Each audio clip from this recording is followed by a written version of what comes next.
मेहमानों के स्वागत के लिए दुल्हन से सजी दिल्ली। ये वीडियो मोह लेगी आपका मन। G20 Delhi news. जब G20 के सदस्य व आमंत्रित देशों के प्रमुख 2 दिवसीय सम्मेलन में दुनिया के लिए वसुधैव कुटुंबकम की राह तलाश रहे होंगे, तब उनकी पत्नियां और प्रतिनिधि मंडल के अन्य सदस्य दिल्ली के कुछ स्थलों का भ्रमण कर रहे होंगे। इसमें सबसे प्रमुख भारतीय कृषि अनुसंधान परिषद पूसा है, जहां ये लोग भारतीय अनाजों और श्री अन्न से परिचित होंगे। G20 शिखर सम्मेलन के लिए तमाम राष्ट्राध्यक्ष और दुनिया के प्रमुख संस्थानों के प्रमुख राष्ट्रीय राजधानी में मौजूद हैं। कई राष्ट्राध्यक्षों की पत्नियां भी दिल्ली के आंगन में उपस्थित हैं। सजी धजी दिल्ली मेहमानों को खूब भा रही है। 2 दिवसीय सम्मेलन में तमाम प्रोटोकॉल की वजह से उनके द्वारा दिल्ली की विरासत को देखने भले ही संभव न हो, पर कुछ स्थलों पर जाकर वहां की विशिष्टता को महसूस जरूर किया जाएगा। महीने भर से सज रही दिल्ली में एयरपोर्ट से लेकर नई दिल्ली क्षेत्र में तमाम फव्वारे और शिल्पकारी को जगह जगह बनाया और लगाया गया है।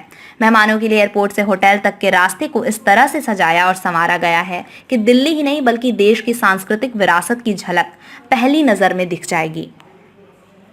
निश्चित रूप से राष्ट्रीय राजधानी में आए मेहमान जब वापस जाएंगे तो यहाँ की संस्कृति और मेहमान नवाजी की सुखद यादें समेट कर अपने देश लौटेंगे।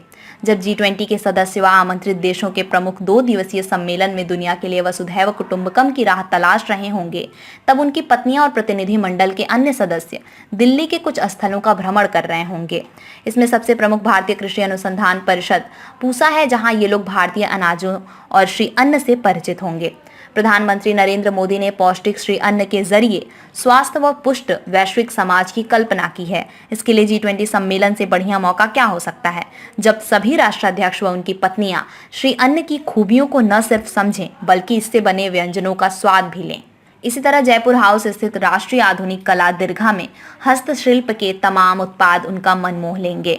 यहाँ सांस्कृतिक आयोजन हमारे देश की विरासत की झलक दिखाएंगे, बताएंगे कि कितना समृद्ध, भव्य और शानदार सांस्कृतिक विरासत है। और जब शाम को राष्ट्रपति भवन पहुंचेंगे तो देश के प्रथम नागरिक के साथ वहां अमृत उद्यान उनकी यात्रा को सुखद एहसास कराएगा।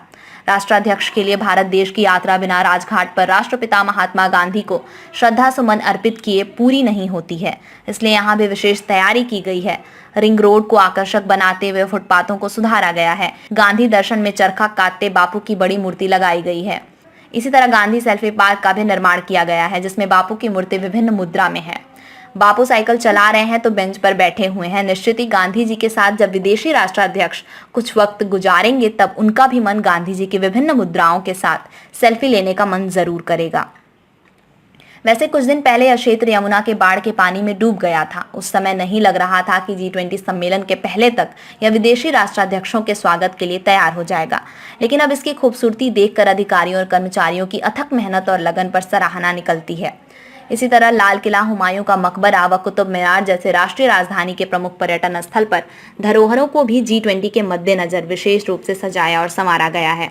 उम्मीद है कि उन स्थानों पर भी विदेशी मेहमानों का जाना होगा, जहां वह देश के जीवंत इतिहास के साथ ही यहाँ के लोगों की जीवटता, विविधता व अनेकता में एकता की भावना से भी परिचित होंगे। इसी तरह बाजारों को भी सजाया गया है। G20 सम्मेलन के मद्देनजर कनॉट प्लेस की इमारतों का नए सिरे से रंग रोगन किया गया है। यह ब्रिटिश कालीन बसावट निश्चित ही विदेशी मेहमानों को लुभाएगी। हालांकि सुरक्षा कारणों से कनॉट प्लेस की दुकानें बंद रहेंगी, लेकिन पुरानी दिल्ली के बाजार खुले रहेंगे। सैकड़ों वर्ष पुरानी चांदनी चौक और पुरानी दिल्ली के अन्य बाजारों में पुरानी इमारतें और यहाँ का खान पान विदेशी मेहमानों को नए प्रकार का स्वाद देगा। खरीदारी नए प्रकार का अनुभव देगी। साथ ही मंदिर, मस्जिद, गुरुद्वारा और चर्च सर्वधर्म संभाव का संदेश देगा। यह आयोजन खास है, जितना भारत के लिए उतना ही बाकी विश्व के लिए भी। इस 3 के आयोजन में यही भारत को जानने, समझने और उत्सव मनाने के ऐतिहासिक दिन हैं।